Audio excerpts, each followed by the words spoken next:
મોરબી જિલ્લાના ટંકારા તાલુકાના જબલપુર ગામે ખેડૂતોની મીટિંગ યોજાઈ। આસપાસના ગામમાંથી મોટી સંખ્યામાં પધારેલા ખેડૂત ભાઈઓ સાથે ચર્ચા વિચારણા કરાઈ। ખેડૂત નેતા પાલ આંબલિયા, લાલજી દેસાઈ, મહેશ રાજકોટિયા સહિતના આગેવાનો ઉપસ્થિત રહ્યા। વીજ લાઇન પસાર થવા સામે ખેડૂતોએ આ મીટિંગનું આયોજન કર્યું હતું।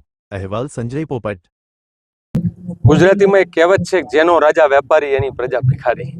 અત્યારે ગુજરાતની સત્તા ઉપર બેઠેલા લોકો જે છે જમીનોના દલાલ છે। આ ગુજરાતના મુખ્યમંત્રી હોય, ગુજરાતના ઉપમુખ્યમંત્રી હોય કે કેબિનેટ મિનિસ્ટર હોય, આમાં તમે જુઓ મોટાભાગના લોકો લખે છે કે ખેડૂત પુત્ર, એટલે ધારાસભ્યો લખે કે ખેડૂત છે।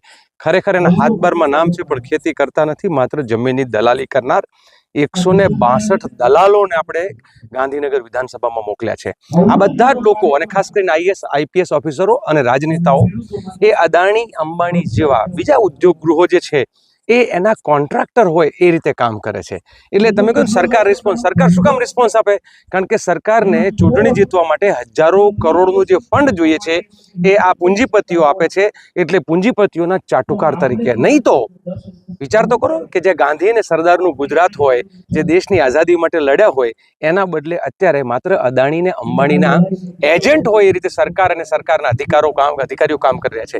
સવાલ સૌથી મોટો એ થાય કે આપણી બેન દીકરીઓ, આપણા યુવાનો, ખેડૂતો, વૃદ્ધો એ પોતાનું ખેતરને બચાવવા માટે આજીજી કરે, કગરે, એને પોલીસ ઢળી લઈ જાય। એ પોલીસ કે જેના પટ્ટો, જેના વર્દી, જેની ટોપી, જેના બૂટ, જેનો પગાર ને જેના ઘરના રોટલા જે છે એ ખેડૂતો, ખેતમજૂરો, પશુપાલકો અને આમ જનતાના પરસેવાની કમાણીમાંથી નીકળે છે। એ લોકો જે છે એ જનતાનું રક્ષણ કરવાના બદલે એ જનતાનું ભક્ષણ કરે અને માત્ર ને માત્ર ઉદ્યોગપતિઓની ચાટુકારી કરતા હોય એવું દેખાય।